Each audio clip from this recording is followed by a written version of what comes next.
여러분이 평생 모아 마련한 그 아파트 정말 여러분의 것일까요? 매달 대출 원리금을 갚고 각종 세금을 내고 비싼 돈 들여 인테리어까지 했습니다. 그런데 정부의 말 한마디에 유동성은 얼어붙고 보유세가 급등합니다. 과연 우리는 자산을 진정으로 소유하고 있는 걸까요? 아니면 그저 정부로부터 비싼 값에 사용권을 빌려 쓰고 있는 걸까요? 안녕하세요. 비트코인 이야기 보따리를 풀어드리는 비트보부상입니다. 오늘은 과연 부동산과 비트코인 어떤 것이 더 단단한 자산인지에 대해 이야기를 나눠보도록 하겠습니다. 부동산 커뮤니티에 들어가면 이런 질문들이 보입니다. 이번 정부 부동산 정책 믿어도 될까요? 공시지가 현실화 때문에 보유세 폭탄 맞았어요. 대출 규제 때문에 집이 아예 팔리지 않아요. 이상하지 않습니까? 내 돈으로 산 내 자산의 미래를 결정하는데 왜 정부 정책에 이 정도로 영향을 받을까요? 물론 모든 자산은 외부 변수의 영향을 받을 수는 있습니다. 하지만 부동산이 겪는 변동성은 차원이 다릅니다. 최근 몇 년간을 복기해볼까요? LTV, DTI 같은 대출 규제로 돈의 흐름을 막았다가 분양권 전매를 제한하며 거래의 자유를 묶었습니다. 그리고 임대차 3법은 계약의 자유를 침해했죠. 그리고 규제지역 지정, 각종 세금 정책까지. 이건 단순한 시장 개입을 넘어섭니다. 내 집을 팔고 싶을 때 팔 수 없고 새를 놓고 싶을 때 내 마음대로 할 수 없는 현실. 대한민국 국민의 내 집 마련의 꿈은 이제 정부의 허락을 받는 꿈이 되어버렸습니다. 여기서 근본적인 질문을 던져보겠습니다. 진정한 자산의 조건은 무엇일까요? 제 생각은 다음과 같습니다. 첫째, 외부의 힘에 의해 그 소유권이 침해당해서는 안 됩니다. 둘째, 특정 권력자가 마음대로 가치를 훼손할 수 없어야 합니다. 셋째, 그 가치가 인위적인 규제가 아닌 시장의 자유로운 수요와 공급에 의해 결정되어야 합니다. 이 기준으로 보면 우리가 믿어온 부동산은 어떤가요? 내가 가진 아파트는 사실 자산이라기보다 대한민국이라는 거대한 플랫폼 위에 잠시 빌려 쓰는 계정에 가깝습니다. 플랫폼 운영자가 약관을 바꾸면 우리는 따라야 합니다. 마치 배달의 민족에 입점한 소상공인처럼 말이죠. 토지거래 허가구역으로 지정되는 순간 내 계정은 거래가 정지됩니다. 재개발, 재건축은 안전진단, 용적률, 심의라는 플랫폼의 규칙에 따라 단계별로 허락을 받아야만 진행할 수 있습니다. 대출 규제는 신규 유저의 진입을 막는 장벽이고 취득, 보유, 양도에 걸친 다단계 세금은 플랫폼 이용료나 다름없습니다. 이러한 규제의 결과는 뻔합니다. 거래가 얼어붙고 임대 물량이 줄며 똘똘한 한 채가 정답인 듯 만들어 민간 임대 시장을 무너뜨려 버립니다. 물론 이렇게 반문할 수 있습니다. 그래도 국가 시스템 안에서 보호받는 게 가장 안전하지 않아? 맞습니다. 국가는 시장을 보호하고 지원하는 중요한 역할을 합니다. 하지만 보호와 과잉 개입은 다릅니다. 정책이 가격을 만드는 시장은 건강하지 않습니다. 진짜 자산이란 제도가 바뀌고 정권이 바뀌어도 그 본질적인 가치와 수요의 뿌리가 흔들리지 않는 것입니다. 역사는 경고합니다. 2008년 서브프라임 모기지 사태를 기억하십니까? 국가가 보증하고 은행이 판매하는 상품이라는 믿음이 어떻게 한순간에 무너졌는지 전 세계가 목격했습니다. 정부의 정책적 과욕과 금융기관의 탐욕이 어떻게 수백만 명의 삶을 파괴했는지를요. 시스템에 대한 믿음이 가장 큰 리스크가 될 수 있다는 뼈아픈 교훈이었습니다. 결국 부동산, 예금, 주식 등 우리가 아는 대부분의 자산은 정부와 중앙은행의 통제라는 보이지 않는 울타리 안에 있습니다. 내 의지와는 상관없이 정치적 결정에 따라 내 자산의 가치가 결정되는 것이죠. 그렇다면 이 울타리 밖에 있는 자산, 그 누구도 마음대로 빼앗거나 가치를 훼손할 수 없는 자산이 있을까요? 네, 있습니다. 그것은 바로 비트코인입니다.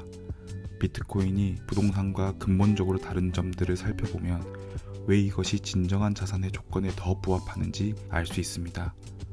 비트코인은 그 누구도 멈출 수도 바꿀 수도 없는 불변의 원칙입니다.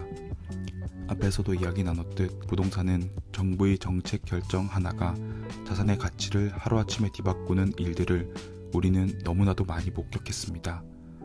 어제는 평범했던 땅이 신도시 개발 계획 발표 하나로 금싸라기 땅으로 변하고, 반대로 강력한 세금 규제나 재건축 규제 한 줄에 시장 전체가 얼어붙고 자산 가치가 고꾸라지기도 합니다. 이 모든 가치의 재평가가 시장의 논리가 아닌 소수의 정책 결정자 손에 달려 있다는 것이 핵심적인 문제입니다.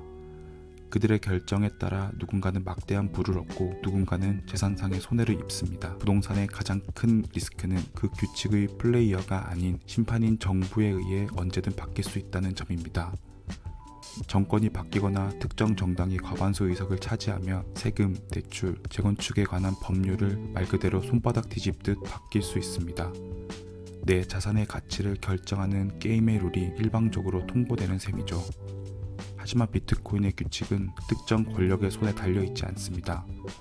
비트코인의 규칙을 바꾸려면 BIP, 즉 비트코인 개선 제안서라는 공개적 절차를 통해 전 세계 커뮤니티에 엄격하고 투명한 검증을 거쳐야 합니다. 특히 총 공급량과 같은 핵심적인 규칙을 바꾸는 것은 사실상 불가능에 가까우며 주요 기술 업그레이드조차 네트워크 해시파워의 95%에 달하는 압도적인 지지를 얻어야만 겨우 활성화될 수 있습니다. 이는 그 어떤 대통령이나 월가의 금융그룹, 심지어 일부 개발자 그룹이라 할지라도 자신들의 이익을 위해 시스템의 근간을 마음대로 흔들 수 없다는 것을 의미합니다. 합의 과정에 참여한 전 세계 수만 개의 독립된 노드들이 그러한 이기적인 변경을 절대 용납하지 않기 때문입니다. 바로 이 지점에서 자산의 단단함이 결정됩니다. 정치적 변덕에 따라 규칙이 바뀌는 자산과 전 지구적인 합의 없이는 핵심 규칙을 바꿀 수 없는 자산, 당신의 소중한 가치를 장기적으로 저장하기에 어느 쪽이 더 견고한 금고 역할을 할 수 있을까요? 결국 비트코인의 가치는 변경 불가능한 코드라는 헌법과 그 헌법을 수호하는 분산된 노드라는 자율적인 군대에 의해 지켜집니다. 특정 권력의 변덕이 아닌 그 누구도 통제할 수 없는 수학과 네트워크의 힘이 그 가치를 보증하는 것입니다. 이는 인류 역사상 존재한 적 없는 강력한 가치 저장 수단입니다. 마지막으로 자유에 대해 이야기해 보겠습니다. 부동산을 소유하면 자유로워 보이지만 실상 세금, 대출, 정부 정책이라는 족쇄에 묶여 있습니다. 내 집이지만 은행과 정부가 보이지 않는 공동 소유주인 셈입니다. 하지만 비트코인은 진정한 금융 주권을 선물합니다.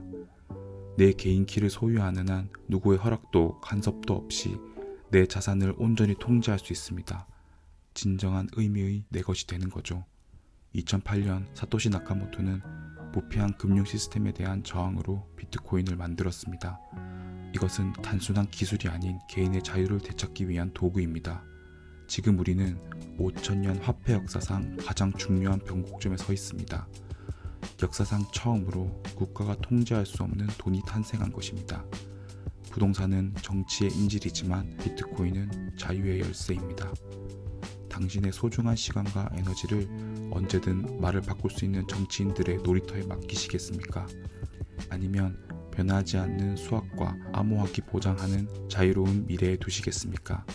선택은 여러분의 몫입니다. 그리고 역사는 언제나 용기 있는 자들의 편이었습니다. 오늘 길었던 이야기를 3가지 핵심으로 요약하며 마무리하겠습니다. 첫째, 우리가 가장 안전하다고 믿었던 부동산은 사실 정부라는 플랫폼의 허락 없이는 온전한 소유권을 행사할 수 없는 정치적 자산입니다. 정권의 의지에 따라 게임의 규칙이 언제든 바뀔 수 있으며 이는 진정한 의미의 소유권과는 거리가 멉니다. 둘째, 비트코인은 소수의 권력자가 아닌 전 지구적인 합의와 불변의 코드로 지켜지는 역사상 최초의 절대적 개인 자산입니다. 정치적 변덕이 아닌 수학적 원칙에 기반하기에 그 어떤 자산보다 견고하고 단단한 가치 저장의 기반을 제공합니다. 셋째, 이 선택은 단순한 투자처를 넘어 당신의 부를 변덕스러운 인간의 약속에 맡길 것인가 아니면 불변하는 수학의 원칙 위에 스스로 지킬 것인가에 대한 근본적인 질문입니다. 자, 이제 여러분의 부를 어디에 저장하시겠습니까? 오늘 제 이야기가 그 그 질문에 대한 답을 찾는 작은 실마리가 되었기를 바랍니다. 오늘도 긴 이야기 들어주셔서 감사하고 앞으로 비트코인에 대한 더 깊은 이야기 보따리를 풀어드릴 예정이니 다음 영상도 기대해 주시기 바랍니다. 감사합니다.